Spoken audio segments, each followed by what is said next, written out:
Hello everyone, welcome back to Target IES. I am Tek Chandeshwal, UPSC Engineering Services, All India Rank 7. Okay, in the last class, what we saw? We saw what was our syllabus that we have to study. Then we saw the type of meters like indicating, integrating, recording, and my null deflection. Okay, then indicating we saw they are like emitter, voltmeter, current, power factor like that. Okay. Then we saw what is the order of the instrument और कहाँ पे कितने कौन से order का instrument use होगा. हमने वो किया था कि जिस क्वांटिटी को मेजर कर रहे हैं उसका order should be equal to the order of the instrument.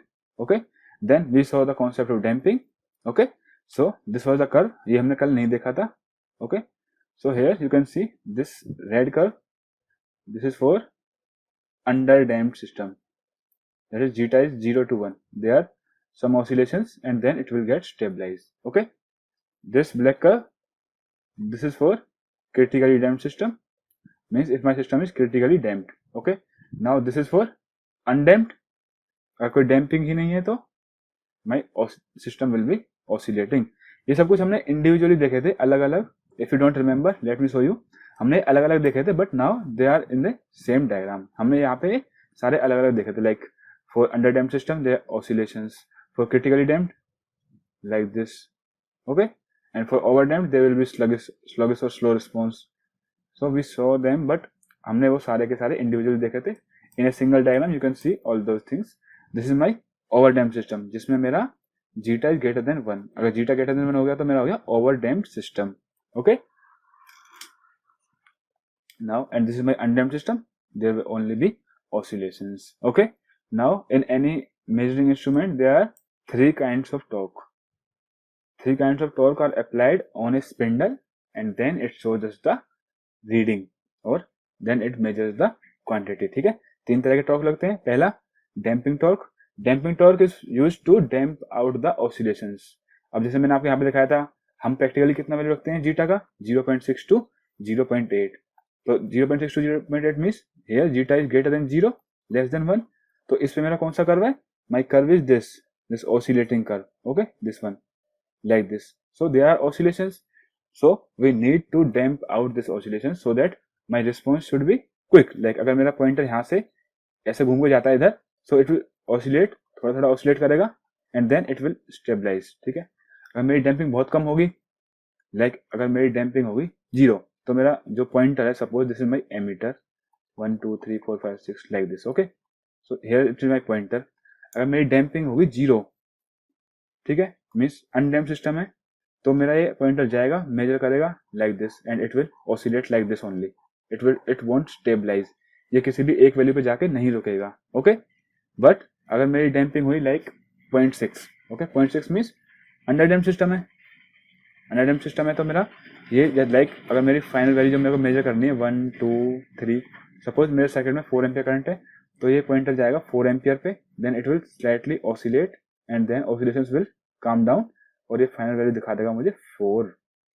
अगर मेरा होता क्रिटिकली डैम्प्ड सिस्टम, ठीक है, 1 2 3 4, सपोज मेरा क्रिटिकली डैम्प्ड सिस्टम था, तो मेरा पॉइंटर सपोज अगर मेरे को 3 एम्पियर मेजर करना है, सर्किट में एम्पियर मेरा 3 ampere is the current that is flowing in the circuit.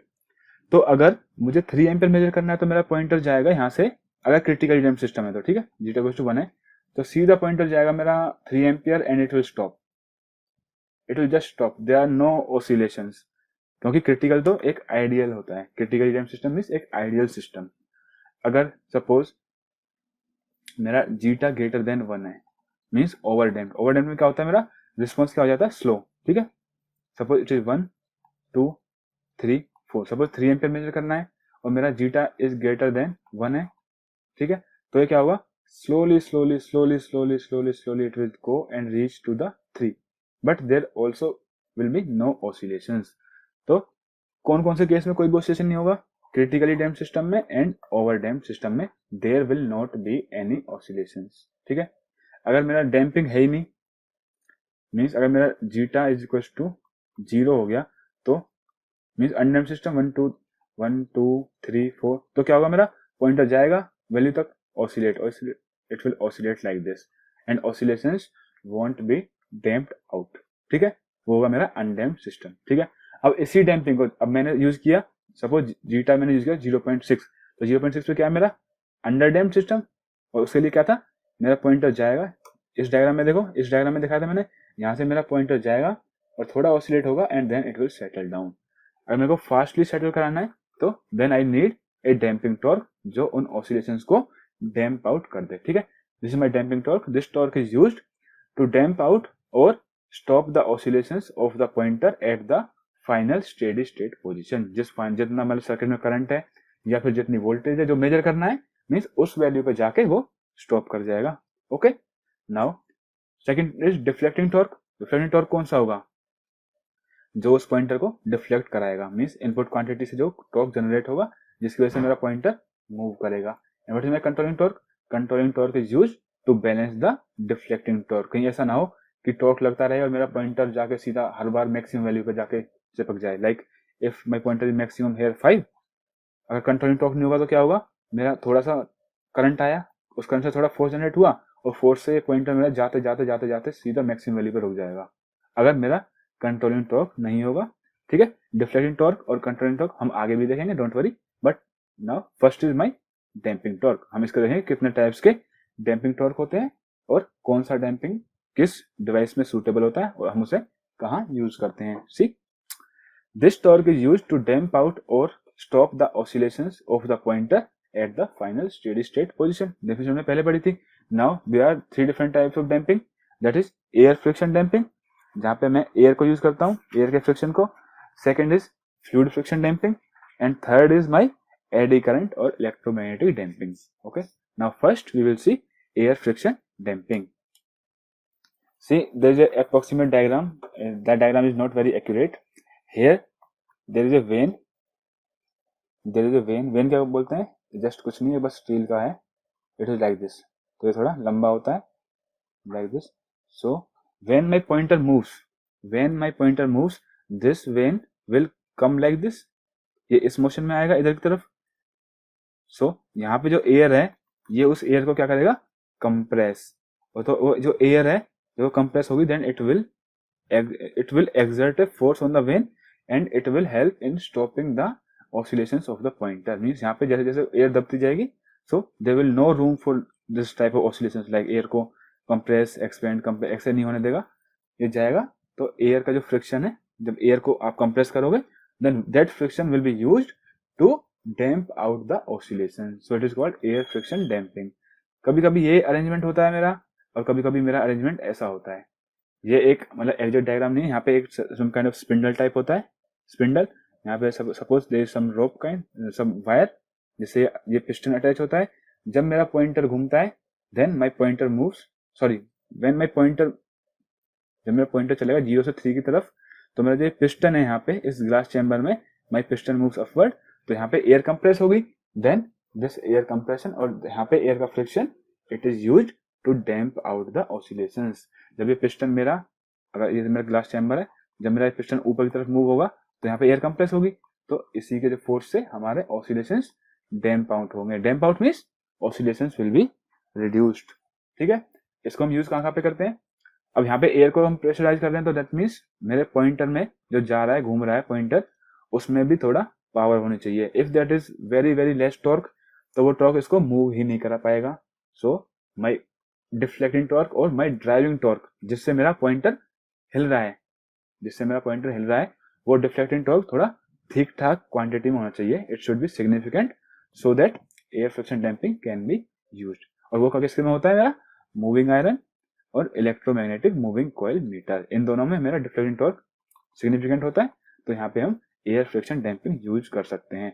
Suppose अगर मेरा होता मीटर इलेक्ट्रोस्टैटिक मींस चार्ज के बेस पे, तो चार्ज के बेस पे जो टॉर्क जनरेट होता है which is very very less. Okay, अगर हम उसके केस में एयर फ्रिक्शन डैम्पिंग यूज करेंगे then that won't be able to even deflect the pointer, वो कभी वैल्यू शो ही नहीं कर पाएगा, क्योंकि जो ये एयर फ्रिक्शन होगा, यहाँ पे जो एयर फ्रिक्शन होगा या फिर जब पिस्टन ऊपर मूव करने के लिए ट्राई करेगा तो मेरा जो टॉर्क जनरेट होगा पॉइंटर पे वो उतना नहीं होगा, that torque will not be enough कि वो इस पिस्टन को ऊपर मूव करा दे, so the instrument will show error. ठीक है, तो एयर फ्रिक्शन डैम्पिंग हम कहाँ पे यूज करेंगे, moving iron, electromagnetic moving coil meter में। Fine, now we see next, that is fluid friction damping. जैसा कि नाम से पता लगता है, fluid, there is some fluid and that is applying friction. Air friction में एयर की वजह से फ्रिक्शन आ रहा था, और यहाँ पे फ्लूइड की वजह से फ्रिक्शन आएगा, and that is used for damping out the oscillations. Okay, it is mainly used for electrostatic energy. तो उसमें जो ऑपरेटिंग टॉर्क मेरा जनरेट होता है, ऑपरेटिंग टॉर्क कौन सा होता है, जो इस पॉइंटर को मूव कराता है, या फिर जो इस स्पिंडल को या पॉइंटर जो भी आप कहो उसको मूव कराता है, वो इलेक्ट्रोस्टैटिक एनर्जी में बहुत कम होता है। So unable to overcome friction in case of air where, that's why we use fluid friction damping here. और जब भी हम फ्लूइड फ्रिक्शन डैम्पिंग यूज करते हैं तो माई instrument is kept in A vertical position. क्यों? सीधी सी बात है, यहाँ पे इस कंटेनर में मेरा फ्लूइड भरा हुआ है, और आप इसको उल्टा कर दोगे तो मेरा फ्लूइड निकल जाएगा कंटेनर से, रखा रह जाएगा आपका fluid friction damping. That's why vertical position में हमेशा इसे केप्ट करके रखते हैं। Okay, float and fluid. Float क्या है मेरा? Float is my this piece. जो मेरा स्पिंडल होता है ना, हम इसे एक लिक्विड में रख देते हैं और ये लिक्विड में फिर तैरता है। ओके, इसकी हेल्प से, इसकी वजह से क्या होता है, जो इस स्पिंडल का सारा वेट है वो इस बेयरिंग पे नहीं लगता, इस फ्लूइड में ये थोड़ा फ्लोट करता रहता है, मीन्स तैरता रहता है। और जब भी कोई चीज तैरेगी तो फ्रिक्शन बहुत कम होगा। फ्रिक्शन कम होता है ना किसी भी फ्लोटिंग बॉडी में, तभी तो शिप इतना हैवी होता है फिर भी वो कम पावर में चल देता है। ठीक है, तो हम यहाँ पे क्या यूज करते हैं, float and fluid are use to keep spindle uplifting. अब थोड़ा उठ के रहेगा तो मीन्स यहाँ बेरिंग पे, जो नीचे वाला बेरिंग है इस पे कम फोर्स लगेगा तो मीन्स वेरी लेस फ्रिक्शन। और हमें फ्रिक्शन कम क्यों चाहिए, क्योंकि हम इस तरह की डैम्पिंग यूज कर रहे हैं इलेक्ट्रोस्टैटिक में, और इलेक्ट्रोस्टैटिक में ऑपरेटिंग टॉर्क पहले ही बहुत कम होता है। अगर फ्रिक्शन ज्यादा होगा तो मेरा फिर ऑपरेटिंग टॉर्क तो मर ही जाएगा, मेरा स्पिंडल वॉन्ट वर्क, वो काम नहीं करेगा। ठीक है, float and fluid are used to keep spindle uplifting, so friction between spindle and jewel bearing is decreased. ठीक है, इसकी वजह से जब थोड़ा अपलिफ्टिंग रहता है तो friction between this spindle and this jewel bearing is decreased. Jewel bearing are used because they are maintenance free. Okay, so this is float liquid, it is floating, but what kind of fluid we use? अगर हमने यहाँ पे fluid use कर लिया which is of very high viscosity like Honey type का use कर लिया, तो उस हाई विस्कोसिटी की वजह से ही मेरा मतलब इतना रिलक्टेंस आएगा स्पिंडल को घूमने में कि वही मेरे ऑपरेटिंग टॉर्क को डैम्प कर देगा। हमने फ्लोट यूज करके फ्रिक्शन से तो बचा लिया, जेवल बेयरिंग के फ्रिक्शन से तो हमने बचा लिया स्पिंडल को, लेकिन हमारा लिक्विड इतना हाईली विस्कस था कि उसी हाई विस्कोसिटी वाले लिक्विड ने मेरे ऑपरेटिंग टॉर्क को डैम्प कर दिया। तो हम हाई विस्कोसिटी लिक्विड यूज नहीं करेंगे, हाई विस्कोसिटी फ्लूइड यूज नहीं करेंगे, हम क्या करेंगे, लो विस्कोसिटी का फ्लूइड यूज करेंगे, so that movement of the spindle is easy and smooth. ठीक है, now remember one thing, in any instrument our first priority is accuracy, my second priority is sensitivity. sensitivity कैसे होता क्या है मेरा, sensitivity nothing but change in output upon my change in input. ठीक है, हम इसे आगे आराम से देखेंगे, don't worry, but for any instrument we need highly accurate. देखो अगर मैं आपको बताऊं सेंसिटिविटी कैसे होती है, लाइक दिस 1, 2 एंड 3 वोल्ट एक मेरा इंस्ट्रूमेंट है ये। ओके, और फिर एक मेरा इंस्ट्रूमेंट है 1, 2, 3, 4, 5, 6, 7, 8। ठीक है, अगर मैं यहाँ पे इनपुट में लगाता हूँ 1 वोल्ट, ठीक है, मैंने इसमें भी इनपुट में लगाया 1 वोल्ट, ठीक है, ये वोल्टेज मेजर कर रहा है। ओके, ये वोल्टेज मेजर कर रहा है। Now if I change my input from 1 volt to 2 volt, ठीक है, तो मेरा 1 वोल्ट से हट के पॉइंटर कहाँ पहुंचेगा, 2 वोल्ट पे। ठीक है, तो इसमें कितना डिस्टेंस आया, दिस इज द डिस्टेंस जो पॉइंटर ने कवर किया। लेकिन यहाँ पे कितना डिस्टेंस आया, ओनली दिस वन, तो यहाँ पे मेरा बहुत ही कम डिस्टेंस ट्रेवल किया है। तो अगर मैं सेंसिटिविटी देखूंगा तो डेल्टा इनपुट डेल्टा आउटपुट में आउटपुट कितना चेंज हुआ, यहाँ पे तो पॉइंटर ने बहुत ज्यादा मूव किया, तो इसी डिस्टेंस को हम आउटपुट की तरह मेजर करेंगे। सपोज इसमें मेरा हुआ like I will say like this is 1 centimetre. ठीक है, 1 सेंटीमीटर, इसमें एक हाइपोथेटिकली बोल रहा हूँ, ये मेरा चेंज हो गया, 1 सेंटीमीटर मेरा पॉइंटर मूव किया फॉर 1 वोल्ट। इसमें मेरा सपोज 0.2 सेंटीमीटर मूव किया बस फॉर 1 वोल्ट। तो जो ऊपर वाला इंस्ट्रूमेंट है जिसकी सेंसिटिविटी कितनी होगी, 1 सेंटीमीटर पर वोल्ट, और नीचे वाले की 0.2 सेंटीमीटर पर वोल्ट। तो रीडिंग को रिकॉर्ड करने के लिए तो हमारा ये ठीक है, इट इज बेटर। ठीक है, तो हमें हाई सेंसिटिविटी चाहिए, फाइन। इसकी सेंसिटिविटी कम है, इसकी सेंसिटिविटी ज्यादा है, लेकिन पहली चॉइस क्या होगी, एक्यूरेसी। सपोज अगर मेरा ये इसकी सेंसिटिविटी तो हाई है, जब मैंने 1 वोल्ट से पहुंचाया 2 वोल्ट, सेंसिटिविटी तो अच्छी है, लेकिन इसने दिखा दिया मेरे को, इसने मुझे दिखा दिया कि 3 वोल्ट होगी वोल्टेज, मतलब एक्यूरेट नहीं है। अगर एक्यूरेट ही नहीं है तो आप आसानी से रिकॉर्डिंग करके क्या करोगे उस इंस्ट्रूमेंट का। So first priority is always my accuracy and second is sensitivity. पहले हमें एक्यूरेट बनाना है, आफ्टर दैट मेरे को बनाना है sensitive. So to increase the sensitivity, हमें क्या करना होगा, वी हैव टू डू, हमें क्या करना है, टॉर्क टू वेट रेशियो को इंक्रीज करना पड़ेगा। टॉर्क टू वेट रेशियो को इंक्रीज करना पड़ेगा, इसका मतलब टॉर्क को इंक्रीज कर दो आप और वेट को कर दो डिक्रीज। ठीक है, तो अगर मुझे इसी इंस्ट्रूमेंट की सेंसिटिविटी बढ़ानी है तो मुझे torque to weight ratio increase करना पड़ेगा। तो वेट कैसे कम होगा, अगर मैं अगर अपना स्पिंडल आयरन का यूज कर रहा था, I will use aluminium now, aluminium use किया तो मेरा वेट कम हो गया, वेट तो कम हो गया। और टॉर्क को मैं ऑपरेटिंग टॉर्क में इंक्रीज कैसे करूंगा, जो नेट टॉर्क होता है जिससे स्पिंडल मेरा मूव करता है, वो क्या होगा, मेरा टॉर्क जनरेटेड माइनस में टॉर्क ऑफ फ्रिक्शन, जो उसे फ्रिक्शन उसे वापस ला रहा है। अगर मेरा स्पिंडल घूमने का ट्राई कर रहा है, my spindle is trying to move, तो इसे कौन कौन रोक रहा है, एक तो जो फ्लूइड का जो फ्रिक्शन है और एक जो जेवल बेरिंग का जो फ्रिक्शन है।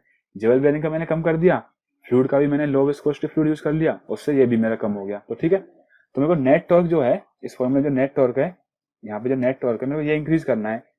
So there are two options, either you increase this torque, जो मेरा टॉर्क जनरेट हुआ है इनपुट क्वांटिटी से, जो मेरा टॉर्क जनरेट हुआ है, that is called deflecting torque, या फिर आप फ्रिक्शन वाले टॉर्क को कम कर दो। There are two options, but ये मेरा फ्लूइड फ्रिक्शन डैम्पिंग किसमें यूज होता है, इलेक्ट्रोस्टैटिक में।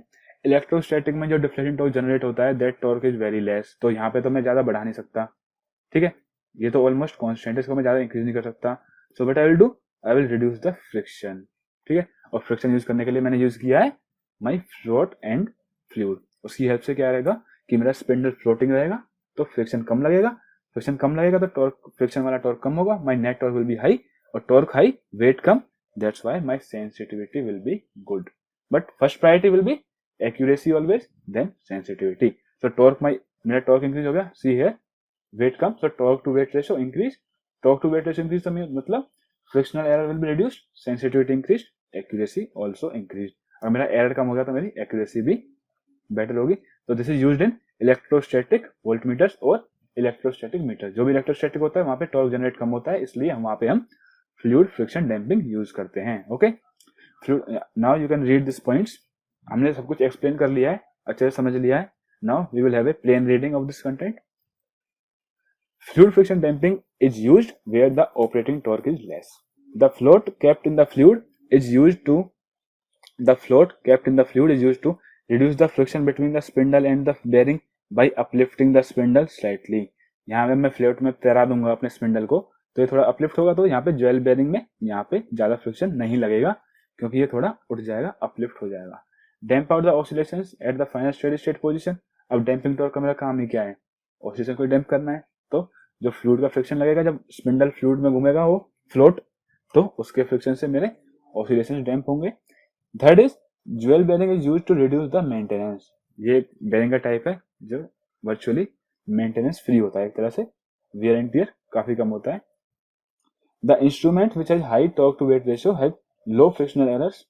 अब जिसका high torque to weight ratio है तो मीन्स उसमें फ्रिक्शन का इफेक्ट कम होगा, टॉर्क बहुत ज्यादा है तो उसमें फ्रिक्शन का इफेक्ट कम होगा, so that accuracy and sensitivity of the meter increases. ठीक है, for reducing the weight of the moving system it is made of aluminium. For reducing the weight of the system it is made of aluminium. aluminium क्या होता है, एक light metal है। ठीक है, now third हमने पहली देखी एयर फ्रिक्शन डैम्पिंग, सेकंड देखी fluid friction damping. Air friction damping कहाँ पे थी, जहां पे टॉर्क ठीक ठाक है, मूविंग आयरन और electromagnetic moving coil. Moving iron क्या होता है, इलेक्ट्रोमैग्नेटिक मूविंग कॉइल क्या होता है, हम वो देखेंगे अभी, don't worry. Third damping is eddy current and electromagnetic damping. Okay, what are eddy currents? I hope you remember that in DC machines, जब हमने डीसी मशीन के कंस्ट्रक्शन में हमने पढ़ा था आर्मेचर, हमने आर्मेचर पढ़ा था और हमने पढ़ा था पोल शू। ठीक है, तो हमने वहां पे एडी करंट्स पढ़े थे। क्या होते हैं एडी करंट्स? एडीज मतलब होते हैं जैसे like if you have a river and there's some irregularity, then at some place you have seen that water is moving like this, water is rotating at a single place, it is going nowhere but it is rotating, so these are called eddies. ठीक है, तो मेरे eddy current भी इसी form के होते हैं, like in A motor. अब मैं यहाँ पे एक मोटर या जनरेटर का एग्जांपल देता हूँ आपको. सो this is my armature. Armature पे के ऊपर है कंडक्टर्स. ठीक है, now when it will rotate, मेरे कंडक्टर जो हैं, conductor will cut the flux, conductor will cut the flux. ठीक है, इसमें ईएमएफ इंड्यूस होगा, मजा आ जाएगा हमारा, हम ईएमएफ को ले लेंगे बाहर. But the problem is that मेरा आर्मेचर भी मेटल का है, आर्मेचर भी मेरा कंडक्टिंग है. कंडक्टिंग मुझे क्यों बनाना पड़ता है ये? Why I do not use armature of a wood? भाई मैं लकड़ी का आर्मेचर यूज कर लूं. Point number first, strength. Armature में ही सारी की सारी पावर कन्वर्ट होती है, इलेक्ट्रिकल टू मैकेनिकल और मैकेनिकल टू इलेक्ट्रिकल. ठीक है. Second, permeability. जो मेरा फ्लक्स होता है वो it doesn't only pass through conductor but conductor को कट करते हुए through the armature, then it reaches to the next pole. Okay, north south, suppose it is north, it is south. तो north से conductor के पास, conductor से पास करते हुए और आर्मेचर से पास करते हुए ये पहुंचता है मेरा पोल पे. अगर मेरे यहाँ पे दो ही पोल होते, जैसे मैंने स्टार्टिंग में सर्किट बनाया था, तो कैसा होता मेरा? अगर मेरे यहाँ पे दो पोल होते सिर्फ और सिर्फ, तो north pole, this is my armature, तो नॉर्थ पोल से निकला, कंडक्टर को कट किया, यहाँ पे मेरा कंडक्टर को कट किया, then it will pass through the armature and then it will reach the south pole. So अगर हमने यहाँ पे लकड़ी का, वुड का आर्मेचर यूज कर लिया, तो फिर तो भाई हमें एमएमएफ इतना चाहिएगा, इतनी आर्मेचर में वाइंडिंग नहीं होगी जितनी मेरे को पोल पे वाइंडिंग डालनी पड़ जाएगी. That's why I need A high permeability armature. तो अब ये होती है प्रॉपर्टी लाइक स्टील की. सपोज माइल्ड स्टील का यूज कर लिया. नाउ जब मेरा आर्मेचर रोटेट करेगा तो मेरे कंडक्टर ने फ्लक्स काटा, ईएमएफ इंड्यूस हुआ, हमने ईएमएफ को ले लिया बाहर, done, we are happy. But this armature also cuts the flux, armature also cuts the flux. Then Faraday बाबा आएंगे and what Faraday will say, any conductor, armature जो है वो मेरा कंडक्टर है, कंडक्टर की मेरे को मजबूरी है, I have to take only conductor, क्योंकि स्ट्रेंथ अच्छी है, permeability is also good. So क्या बोलेंगे हमारे फराडे बाबा? If any conductor cuts a magnetic flux and EMF will be induced. That means जो मेरा आर्मेचर है, उस आर्मेचर के अंदर भी ईएमएफ इंड्यूस होगा कहीं ना कहीं पे. Due to this EMF there will be certain currents will be flowing in the armature. और ये जो करंट्स होते हैं, ये मेरे इनपुट जो फ्लक्स हैं जिसकी वजह से ये प्रोड्यूस हुए हैं, क्योंकि लेंस लॉ क्या कहता है, जो भी ईएमएफ इंड्यूस होगा वो अपने ही कॉज को अपोज करेगा. जिस फ्लक्स ने इसको इंड्यूस करा है, ये उस करंट जो आएगा, जो करंट जनरेट होगा, वो उसी फ्लक्स को अपोज करेगा. ठीक है. और जो यहाँ पे जो करंट फ्लो होता है इस ईएमएफ को इंड्यूस होने की वजह से, उसको हम कहते हैं eddy currents. I hope now you are clear. मैंने बहुत स्लोली समझाया आपको. एडी करंट्स कैसे आए? मेरे कंडक्टर ने कट किया फ्लक्स, फाइन, ईएमएफ इंड्यूस हुई, वी गॉट इट आउटसाइड. ठीक है. मोटर होता तो ईएमएफ, हमने करंट दिया और उसने फोर्स एक्सपीरियंस किया, ठीक है, फाइन, सब कुछ हो गया. बट आर्मेचर भी कंडक्टिंग है, तो आर्मेचर ने कट किया तो वहां पे भी ईएमएफ इंड्यूस हुई, उस ईएमएफ से मेरा eddy current, and this eddy current, जो एडी करंट क्या होगा, कहीं भी घूमेंगे and this will try to oppose the main flux. जिस फ्लक्स से कट करने की वजह से ये ईएमएफ इंड्यूस हुआ था, तो ये करंट उसी फ्लक्स को अपोज करेगा. So these are called eddy currents. Okay, now see how we can use this in friction damping. So अब हम देखेंगे कि इसी एडी करंट को यूज करके हम कैसे फ्रिक्शन और या फिर डैम्पिंग टॉर्क ऑब्टेन कर सकते हैं. See, if a current carrying conductor is bound on a aluminium metal core. ठीक है. जो मेरा पीएमएमसी का सेटअप होता है, क्या होता है उसमें? कुछ नहीं होता, बस दो पोल होते हैं लाइक नॉर्थ साउथ. यहाँ पे एक एल्यूमिनियम का स्पेसिमेन है. ठीक है. Aluminium specimen means aluminium core है, उस पर हम वाइंडिंग डाल देंगे, वाइंडिंग डाल के यहाँ से करंट पास किया. ठीक है. तो अब ये मेरा एल्यूमिनियम वाला कोर है और ये मेरा वाइंडिंग है. ठीक है. तो दोनों के दोनों एक फील्ड में. अगर ये मेरा मूव करेगा नाउ, अगर इस पे मेरा पॉइंटर है, इस स्पेसिमेन पे मेरा पॉइंटर है, जब करंट पास करेगा तो current will experience some force, Fleming's left hand rule, जो हमने मोटर्स में पढ़ा था, डीसी मोटर में पढ़ा था हमने, फ्लेमिंग्स लेफ्ट हैंड रूल, कि whenever a current carrying conductor is placed in a magnetic field, it will experience some force and the direction of force will be determined by left hand thumb rule. Okay, जब मेरा pointer move करेगा मतलब मेरा spindle भी move करेगा। अब मेरा ये एल्यूमिनियम का कंडक्टर है and it is moving in a magnetic field, north से साउथ मेरा मैग्नेटिक फील्ड जा रहा है। तो when my element specimen will cut this magnetic field, जो नॉर्थ से साउथ जा रहा है, some EMF will be induced in this aluminium part, ठीक है। और उसी से आएंगे मेरे eddy current and those eddy current will try to oppose the effect of the flux, और उसी एडी करंट से जो टॉर्क आएगा मेरा, it will help in eddy current damping. So read, if a current carrying conductor is wound on a aluminum metal core means core होगी aluminium metal की, उसके ऊपर हमने वायर रैप किया, जैसे मैंने यहाँ बताया था, यहाँ पे कोर मेटल की थी, उसके ऊपर हमने वायर रैप किया। core placed in a magnetic field experiences force and the metal part will cut the magnetic field. जब मेरा पॉइंटर घूमेगा, जब देखो इसमें करंट आया, मेरा करंट को मुझे मेजर करना है, तो current carrying conductor placed in a magnetic field, force आया, फोर्स से पॉइंटर मूव किया तो मेरा एल्यूमिनियम की जो कोर है ये भी रोटेट होगी, और जब एल्यूमिनियम की कोर रोटेट होगी तो ये इस मैग्नेटिक फ्लक्स को कट करेगी, इसका मतलब ईएमएफ इंड्यूस होगा। यहाँ पे जो मेरा फ्लक्स है वो क्या है, टाइम इनवेरिंग, परमानेंट मैग्नेट है ना, तो फ्लक्स मेरा टाइम इनवेरिंग है। जब तक एल्यूमिनियम कोर घूमेगी नहीं तब तक कोई भी ईएमएफ इंड्यूस नहीं होगा, एल्यूमिनियम मेटल कोर में कोई भी एडी करंट नहीं आएंगे। डैम्पिंग के लिए घूमना चाहिए इसे, और जब घूमेगी तो डैम्पिंग टॉर्क प्रोड्यूस होगा। Metal part will cut the magnetic field so that an EMF is induced in the metal part called eddy voltage. अब पूरा का पूरा मेटल का स्पेसिमेन है, मेटल का कोर है पूरी की पूरी, ईएमएफ आए तो करंट भी आएगा, तो एडी वोल्टेज से आएगा मेरा eddy current. This EMF produces A current called eddy current which opposes the torque and hence damp out the oscillations. This is called eddy current damping.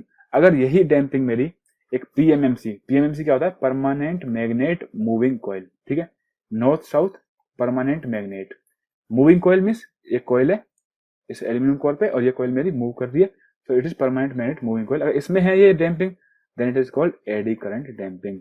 अब यहाँ पे मेरा फ्लक्स जो है वो सेम है, कांस्टेंट है, but if this damping eddy current damping is used in electromagnetic meters, okay, electromagnetic क्या होते हैं, उसमें यहाँ पे परमानेंट मैग्नेट की जगह यहाँ पर भी हमारा इनपुट करंट से हम हमने एक मैग्नेट बना दी इनपुट करंट से ही, then there is a coil, aluminium की कोर है, एक कॉइल है, देन हियर यहाँ पे भी हमने उसी इनपुट करंट से एक मैग्नेट बना दी, ठीक है। अगर मैं थोड़ा नीट डायग्राम बनाता हूँ, तो मैंने इनपुट करंट को लिया इस कॉइल में, ठीक है, अब ये मेरी एक बन गई voltage, then I took a aluminium की कोर ली मैंने एक, और फिर उस पर मैंने इसी वायर को रैप कर दिया, ठीक है। अब ये मेरा बन गया मूविंग कॉइल, ये एल्यूमिनियम की कोर है, and then I take this out, और फिर मैंने यहाँ पे एक कॉइल बना दी लाइक दिस। अब जब मेरा करंट जो फ्लो करेगा उसी करंट से मेरा वर्किंग मैग्नेटिक फ्लक्स बनेगा। जब ये करंट इस कॉइल में फ्लो करेगा तो ये कॉइल इलेक्ट्रोमैग्नेट की तरह एक्ट करेगी। इलेक्ट्रोमैग्नेट होती क्या है, बस एक वायर जो किसी स्पेसिमेन या फिर जो किसी कोर पे बाउंड कर रखा हो, ठीक है। अब यहाँ से मेरा वर्किंग फ्लक्स आएगा, फिर इसी वायर का करंट यहाँ पे जा रहा है, current carrying conductor placed in a magnetic field, तो यहाँ पे कुछ फोर्स एक्सपीरियंस करेगा, पॉइंटर मूव करेगा, एल्यूमिनियम की कोर भी मूव करेगी फ्लक्स में, that means AD current will be induced. अगर इस तरीके के मीटर में हम एडी करंट डैम्पिंग यूज करते हैं, देन वी से it that it is electromagnetic damping. यहाँ पे जो मेरी डैम्पिंग होगी वो डिपेंड करेगी करंट मैग्नीट्यूड पर। क्यों डिपेंड करेगी, अगर मेरा करंट ज्यादा होगा दैट मीन्स मेरा यहाँ पे वर्किंग फ्लक्स ज्यादा होगा। अगर मेरा इनपुट करंट ज्यादा होगा तो इनपुट करंट से ही मैंने इलेक्ट्रोमैग्नेट बनाई हुई है। पीएमएमसी में तो मेरी परमानेंट मैग्नेट थी, तो फ्लक्स यहाँ पे तो हमेशा कांस्टेंट रहेगा, यहाँ पे तो फ्लक्स हमेशा कांस्टेंट रहेगा। लेकिन ईएमएमसी में तो इनपुट करंट से ही मैंने इलेक्ट्रोमैग्नेट बनाई है, तो करंट ज्यादा होगा तो फ्लक्स ज्यादा होगा। अब फ्लक्स ज्यादा होगा, जब इस फ्लक्स को कट करेगा तो d∅dt प्रोपोर्शन होता है ईएमएफ, ज्यादा फ्लक्स को कट करेगा तो ज्यादा ईएमएफ आएगा, ज्यादा ईएमएफ आएगा तो ज्यादा एडी करंट आएंगे, और ज्यादा एडी करंट आएंगे तो ज्यादा डैम्पिंग टॉर्क होगा, there will be more damping torque. If more is current, more will be flux, more will be the EMF induced, more will be the damping. That's why if this is used in electromagnetic meters, then it is called electromagnetic damping. For example, it is used in galvanometer. So you will see the conclusion. These are dampings that are used in air friction damping. कहाँ पे use होती है, moving iron electromagnetic moving coil, moving iron में electromagnetic moving coil में। क्यों, क्योंकि इन दोनों cases में हमारा ऑपरेटिंग टॉर्क ठीक ठाक होता है, उसमें कोई प्रॉब्लम नहीं होती। फ्लूइड फ्रिक्शन कहाँ यूज होता है, इलेक्ट्रोस्टैटिक में। क्यों यूज होता है, क्योंकि इलेक्ट्रोस्टैटिक में ऑपरेटिंग टॉर्क बहुत कम होता है, तो हमें हमें टॉर्क बाई वेट रेशियो को बढ़ाना होता है, ठीक है, torque by weight ratio increase करना है, that's why we use fluid friction. यहाँ पे एक फ्लोट होता है, एक फ्लूइड होता है, हमने बहुत अच्छे से देखा है।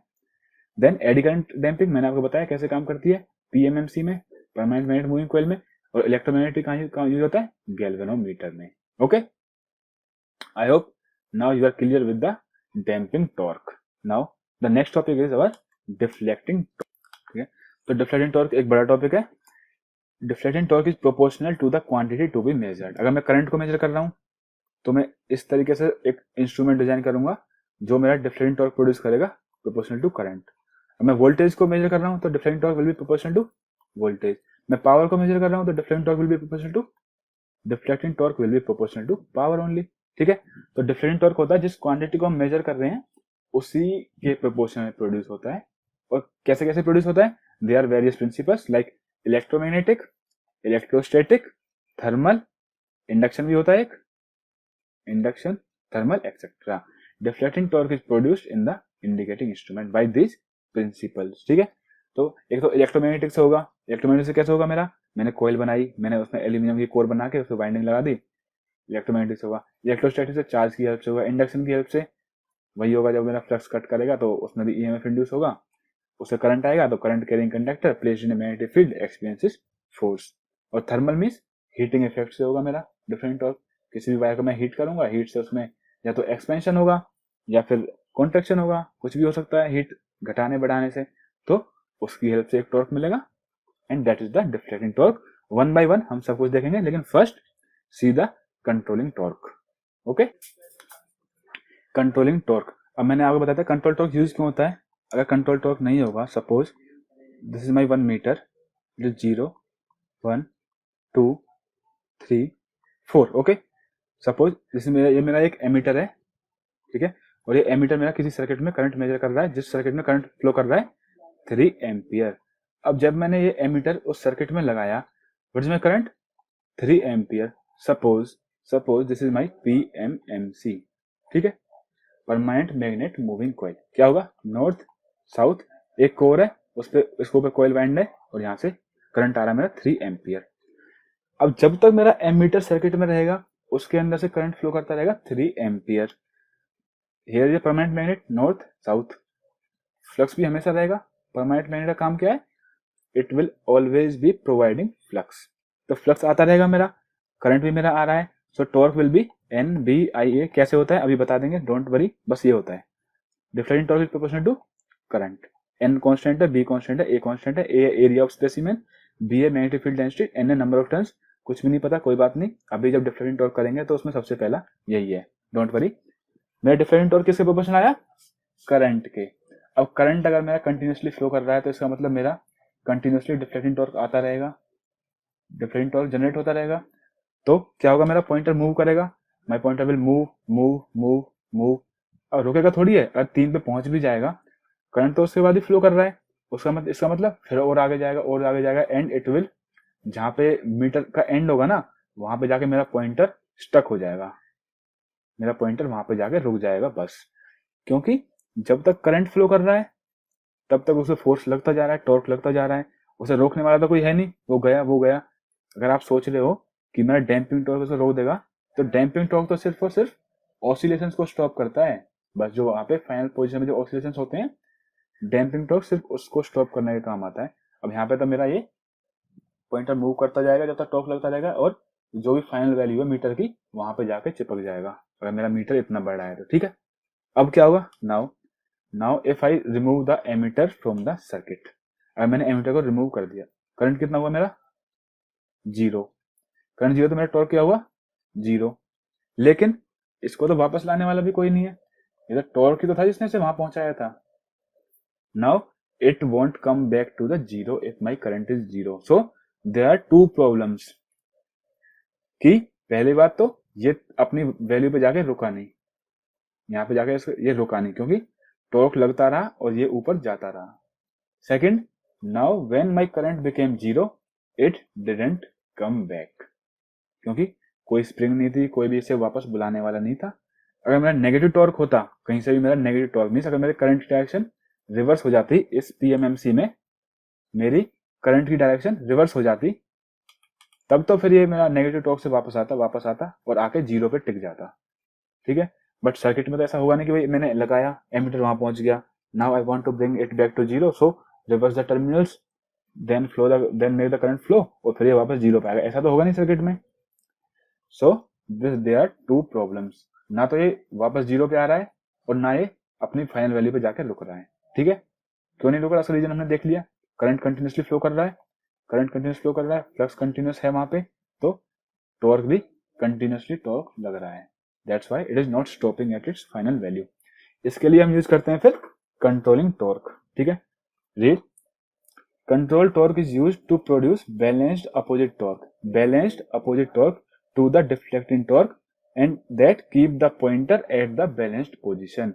अब तक तो क्या था, मेरा टॉर्क लगता रहा था and it was going, but अगर मैं कंट्रोलिंग टॉर्क लगा दूंगा तो जितना डिफ्लेक्टिंग टॉर्क आएगा मेरा, उसको बैलेंस करने के लिए उतना ही कंट्रोलिंग टॉर्क जनरेट होगा and it will stop the pointer at its final position. I hope you are clear with the controlling torque.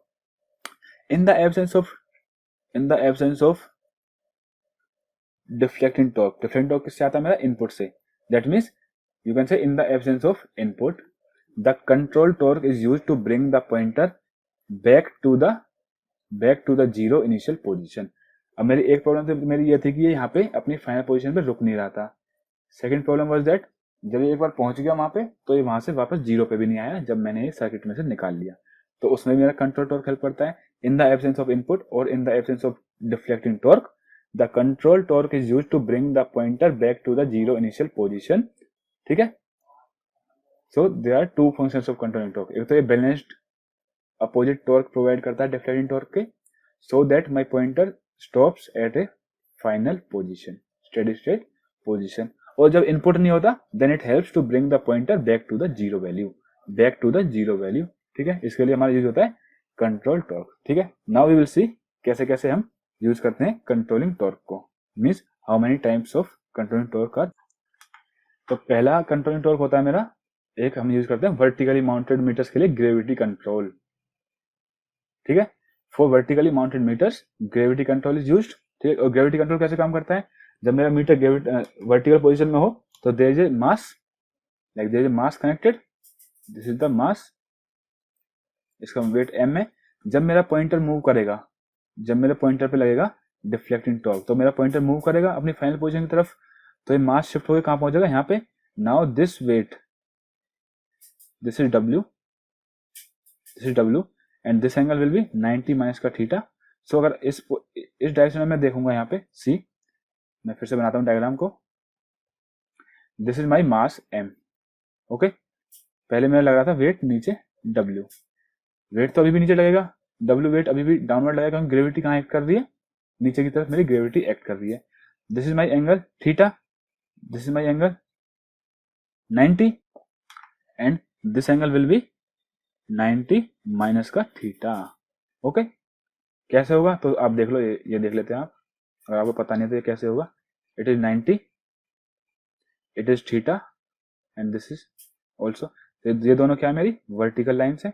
ये एंगल कितना आएगा मेरा, ये एंगल कितना आएगा मेरा 90 माइनस का थीटा, क्योंकि ट्राइंगल में सारे एंगल्स का सम कितना होता है 180, तो 90 plus theta and this is 90 minus theta, आप तीनों को ऐड करोगे तो थीटा से थीटा कैंसिल हो जाएगा, 180 आ जाएगा, that means theta 90 and this is my 90 minus का थीटा। अब ये दोनों मेरे ऑल्टरनेट एंगल्स हैं दोनों, ये दो पैरेलल लाइंस हैं, this line and this line is parallel, उनके बीच में एक लाइन ऐसे पास कर रही है, ठीक है। तो ये दोनों मेरे भाई alternate angle, so this is my 90 minus का थीटा। अब यहाँ पे मेरा लग रहा है W, ये एंगल 90 माइनस थीटा, तो अगर मैं इस डायरेक्शन में इसका इंटरसेप्ट निकालूंगा, सी इन दिस डायरेक्शन, इस डायरेक्शन में, तो क्या आएगा मेरा W into cos of the angle, angle कितना है 90 माइनस का theta, that will be W into में sine theta. So this is my controlling torque, W into में साइन थीटा। अब W तो कॉन्स्टेंट है, हमने एक बार जितना मास रख दिया वहां पे, W क्या हो गया m इंटू जी, बस। So my controlling torque is proportional to sine theta. अब प्रॉब्लम ये है साइन का कर्व कैसा होता है, लाइक दिस, तो ये तो नॉन लीनियर है। लीनियर क्या होता है, linear means straight line, straight line को बोलते हैं हम लीनियर। हमने linear, non linear, passive, active ये सब देखा था नेटवर्क्स में, आई hope you remember linear characteristics कैसे होते हैं, ठीक है। तो साइन क्या होता है, sinusoidal, and it is non linear. That means my controlling torque has non linear characteristics. इसको हम बोलते हैं gravity control, vertically mounted, wall mounted meters, TC W L sine theta. तो my controlling torque is proportional to sine theta. Okay. अच्छा, torque क्या होता है, force into distance. तो हम ये भी देखेंगे कि कितनी लेंथ पे एक्ट कर रहा है वो मेरा. अगर मेरा इसकी लेंथ एल है एक्सिस से, तो टॉर्क क्या होगा मेरा, फोर्स इनटू थीटा. यहाँ पे तो फोर्स लग रहा था डब्ल्यू फोर्स है, तो ये मेरा फोर्स है. टॉर्क निकालने के लिए इसमें लेंथ ही मल्टीप्लाई करनी पड़ेगी, क्योंकि टॉर्क क्या होता है मेरा, force into a perpendicular length. ठीक है. But proportional is sine theta के प्रोपोर्शनल है, क्योंकि लेंथ भी हमारी सेम है. Mass of this block and length of this block are designed in the initial stage and then they are not changed. उसके बाद वो बदले नहीं जाते. तो एम जी एल और R constant, TC is proportional to sine theta. This is non linear characteristics. Okay. Now if my deflecting torque equals to controlling torque, तो फिर तो बढ़िया मजा, एरर आया 0. अगर डिफ्लेक्टिंग टॉर्क ज्यादा है कंट्रोलिंग टॉर्क से, deflecting torque is more than controlling torque, तो मेरा ये डिफ्लेक्टिंग टॉर्क जाके अगर 2 पे रुकना था तो रुकेगा 2.5 पे जाके, तभी जाके मेरा कंट्रोलिंग टॉर्क उसको बैलेंस कर पाएगा. दैट मीन्स एरर आएगा पॉजिटिव. एरर होता क्या है वैसे, error equals to measured minus actual. ठीक है. अगर मेरा deflecting torque greater then controlling torque है, तो तो ये अगर मेरे को मेजर करना था 2 एम्पियर, बट ये पहुंचेगा 2.5 एम्पियर पे. तो 2.5 माइनस 2 इक्वल्स टू 0.5 एरर आ जाएगा मेरा. That is positive error. Okay. और अगर मेरा deflecting torque is less than the controlling torque है, तो मेरा आएगा नेगेटिव एरर. वैसा वर्सा है. तो बस. हाँ, अगर आपको लग रहा है कि यहाँ पे अगर ज्यादा हो गया कंट्रोलिंग टॉर्क से, तो ये तो फिर मूव करता ही जाएगा. नहीं, ऐसा नहीं है. ये हम जो देख रहे हैं एट ए पोजीशन, जैसे अगर मेरा सेकंड पोजीशन के ऊपर जब पहुंचा, तो उस टाइम पे डिफरेंट टॉर्क और कंट्रोलिंग टॉर्क इक्वल है, तो 0 एरर. लेकिन इस टाइम पे जाकर भी मेरा कंट्रोलिंग टॉर्क डिफ्लेक्टिंग टॉर्क को बैलेंस नहीं कर पाया, तो ये थोड़ा और मूव करेगा प्रिंटर, वेट थोड़ा और ऊपर उठेगा, then it will balance this. So in this way the controlling torque is obtained in the vertically mount meters, but it is used very less. Generally we use spring control. ठीक है. आपने gravity control पढ़ लिया, ये formula याद रखना, controlling torque equals to mg l sin theta. इसके ऊपर कभी कभी डायरेक्ट क्वेश्चंस भी पूछे जाते हैं in the exam. So second is my spring control. Spring control में क्या होगा मेरा, मैं एक स्प्रिंग लगा दूंगा. Okay. Spring control is most practically used in all types of indicating meters. Most practically used in all types of indicating meters. क्योंकि metre से हमारा क्या होता है, हम तो एमीटर को हाथ में लेके घूमते हैं लैब में, कभी यहाँ लगाया कभी वहां लगाया. ठीक है. ऐसा तो है नहीं कि मीटर को सिर्फ एक बार वॉल पे लगा दिया, टांग दिया, then we cannot change its position, तो फिर तो वो कुछ फायदा नहीं है उसका. Spring is made of phosphor bronze.